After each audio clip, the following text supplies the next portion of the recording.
여러분 안녕하셨습니까? 양영태 TV의 양영태입니다. 오늘은 2025년 9월 17일이 되겠습니다. 대통령실이 대법원장 사태에 공감한다는 그런 대변인 발표가 있고 난 다음에 그 논란이 확산 단계에 있습니다. 이게 꺼지지 않고 계속 확산합니다. 이거는 대통령실이 뒤에서 짜고 고스톱 친 거 아니냐, 뭐 예를 들면 국합 배드캅 한 거 아니냐, 이런 의혹을 제기하기도 하고 말이죠. 상당히 이게 진화가 될 줄 알았더니 진화가 되지 않습니다. 법조계는 이렇게 얘기합니다. 사법부 수장을 공격하는 이런 것은 헌정사상 전대미문이다. 들어본 적도 없고 전대 있지도 않다. 이런 의견을 내놓으면서 계속 불쾌감을 감추지 못하고 있습니다. 정청래 추미애 이자는 조희대 대법원장 사퇴를 하라고 계속 촉구하고 있습니다. 참 끈질긴 자들입니다. 네, 이 좌파의 끈질김, 좌파의 좌표 찍기, 야, 이거는 뭐 그러나 조희대 만만치 않을 겁니다. 네. 대통령실은 사퇴론 질문에 원칙적으로 공감한다는 식으로 얘기를 했습니다. 그러자 논란이 일 수밖에 없죠. 입장문을 내고 구체적 의견이 없다 또 해명을 했습니다. 그 무슨 말입니까? 대통령실이 왜 왔다 갔다 합니까?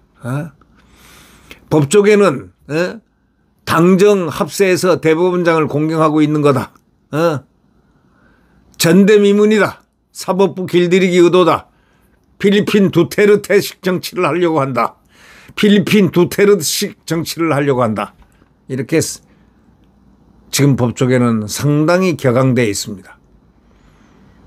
더불어민주당이 조희대 대법원장이 사퇴를 촉구하는 가운데 대통령실도 원칙적으로 공감하고 있다 하고 힘을 실어줬습니다. 조 대법원장을 향한 민주당의 공세는 지난 5월 이재명 대통령 공직선거법 위반 사건 파기환송 직후부터입니다.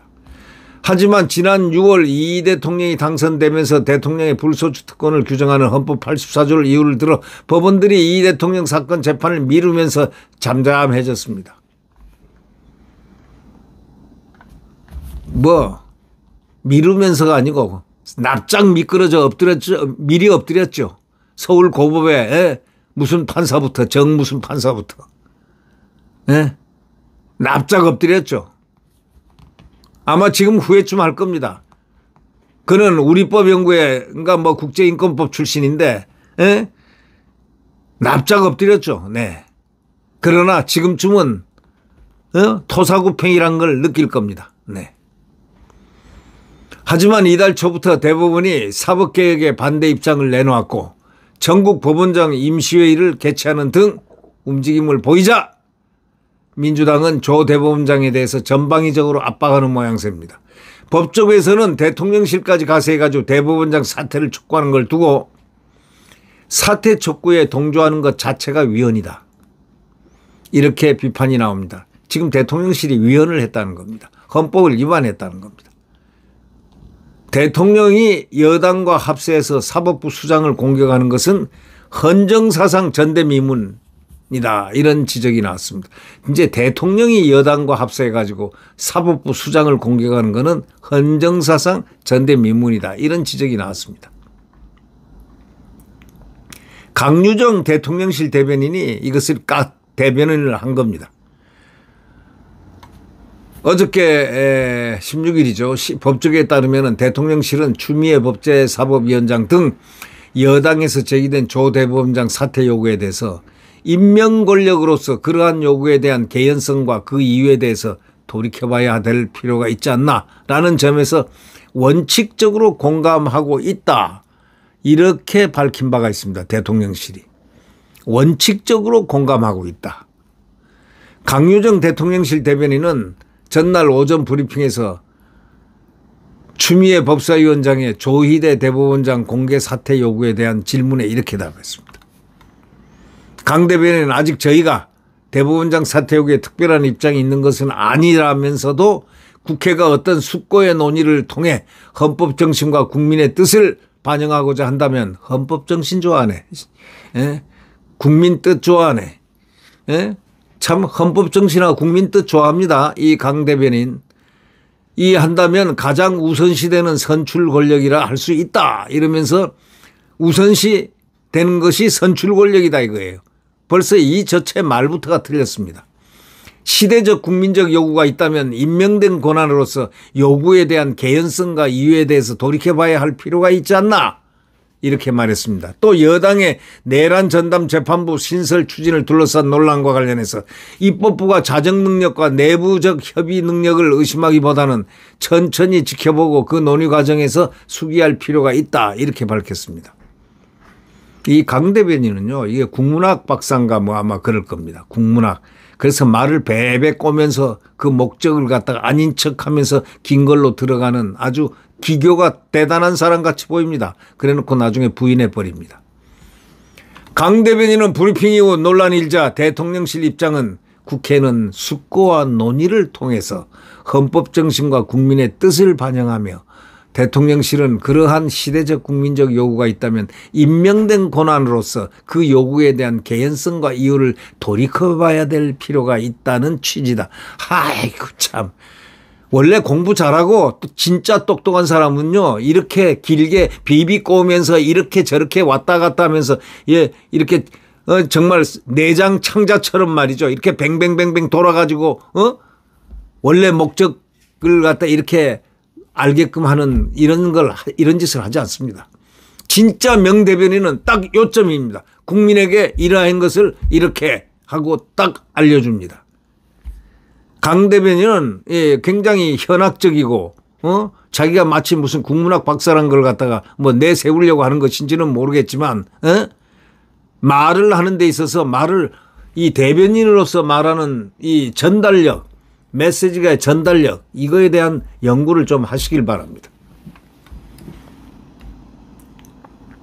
민주당이 또다시 조 대법원장을 압박하는 이유는 대법원이 지난 12월 전국 법원장 회의에서 내란 전담 재판부에 대해서 반대 의사를 밝힌 것에 따른 조치로 풀이됩니다.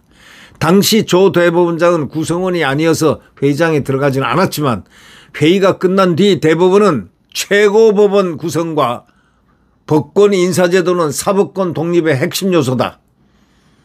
사법제도 개편을 위해서 폭넓은 수기와 공론화 과정이 필요하다. 이렇게 분명히 밝혔습니다.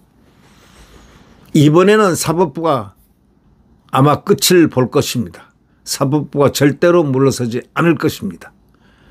대통령실까지 가세한 조 대법원장을 사퇴하라고 나선 것에 대해서 법조계는 헌정사상 전대미문이다 라는 비판이 나오고 있습니다. 황도수 건국대학교 법학전문대학원 교수는 입법부와 행정부가 합세해가지고 사법부를 뒤흔드는 것 자체가 위헌적 태도다.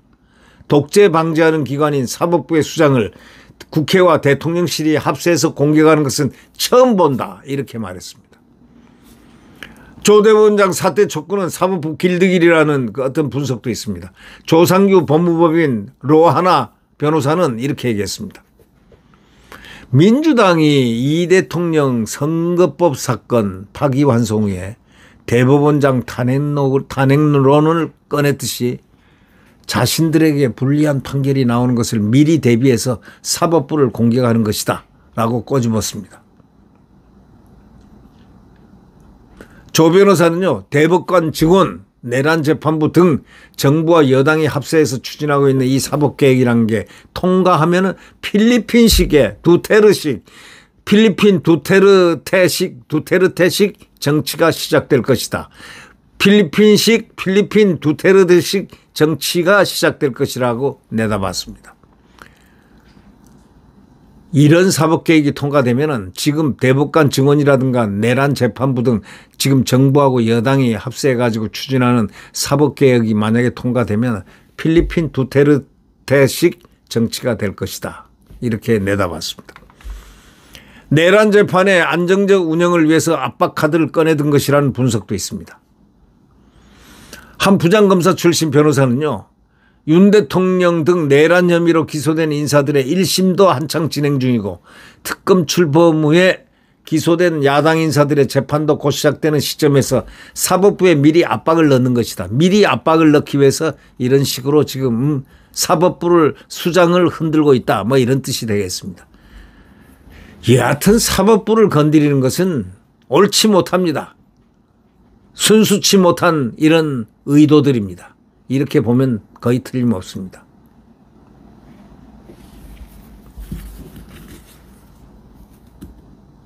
그러면서 이 오세훈도 그렇게 얘기했지 않습니까? 오만의 시대라서 역사가 기록할 것이다. 지금 민주당의 사법부 압박을 겨냥을 해서 오만의 시대, 역사가 기록할 것이다. 이렇게 얘기했습니다. 네, 구독 버튼과 엄지를 눌러주시면 대단히 감사하겠습니다.